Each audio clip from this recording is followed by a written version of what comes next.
And welcome to my channel Basumati creation.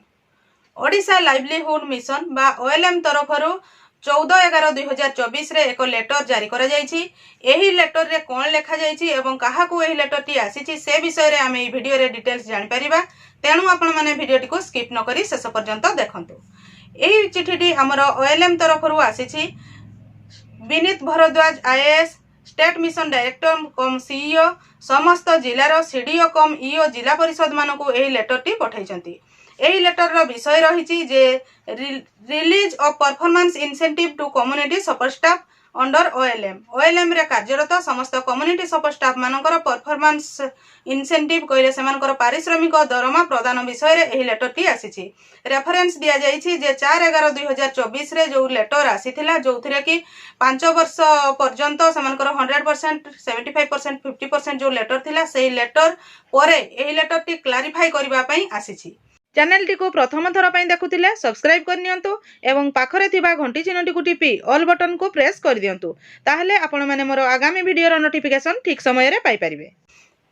एही letter रे clarify करा जायछि जे जो जीपीएलएफ गुडी को 31/3/2019 बाता पूर्वरु गठन होईछि सेमानंको जो 5 वर्ष सपोर्ट दिया जिबा कथा ताहा 1/4/2019 रु इफेक्ट हेबो। कहले 1/4/2019 रु 5 वर्ष को हिसाब करा जिवो एवं जो जीपीएलएफ गुडी को 31/3/2019 परे गठन होईछि सेही जीपीएलएफ गुडी करे जो दिन ठारू सेमानकर कम्युनिटी सपोर्ट स्टाफ माने कार्य रे जोग देइछंती बा कम्युनिटी सपोर्ट स्टाफ कहले सीआरपीसीएम एमबीके बैंक मित्र कृषि मित्र प्राणी मित्र माने सेमानकर जॉइनिंग करछंती बा जो डेट रे एंगेजमेंट पाइछंती सेही डेट रु सेमानकर 5 वर्ष काउंट करा जिवो।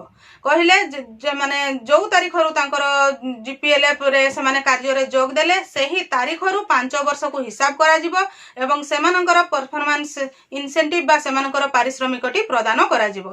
जदी गोटिए जीपीएलएफ रो कोनोसी सीआरपीसीएम एमबीके बैंक मित्र कृषि मित्र जे भी होना काहे कि कम्युनिटी सपोर्ट स्टाफ भितरु जणे जदी कार्य छाडी देथिबो बा डिस्कंटिन्यू करिथिबो जदी ता जगह रे नूतन भाव रे जदी अन्य जणे जोग देथिबे बा अन्य सेही कैडर जगह रे अन्य कैडर कर नूतन भाव रे नियुक्ति होइथिबो ताहले से नूतन नियुक्ति जे पाइथिबे जेबे ठारू नियुक्ति पाइथिबे सेही ठारू रिमेनिंग 5 वर्ष हेबा पर्यंत सेही टंकाटी से माने पाइबे। एंटायर 5 वर्ष रो टंका से तांको ना रे कैलकुलेशन करा जिवो नाही।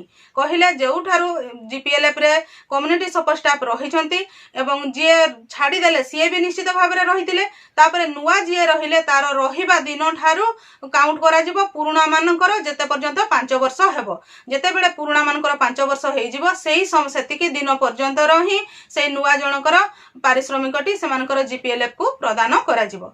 एटा चिठीटी काहेकि आछि ना जोथि पई कि हमर कैलकुलेशन किपरि करा जिवो से विषय रे एही लेटर टी आसीछि एवं प्रत्येक डिस्ट्रिक्ट रो हमर जिला परिषद मान को जो लेटर आसी करा जायछि से माने जो कैलकुलेट करी कि तांको अंडर रे थिबा ब्लॉक गुडी कर जीपीएलएफ रे जो जीपीएलएफ गुडी को 5 वर्ष होई नाही सेही जीपीएलएफ गुडी कर परफॉर्मेंस इंसेंटिव बा कम्युनिटी सपोर्ट स्टाफ मानकर पारिश्रमिक को से माने किभଳି भाव रे हिसाब करी कि देबे से विषय रे क्लैरिफाई करिबा पई ए लेटर टी आसीछि।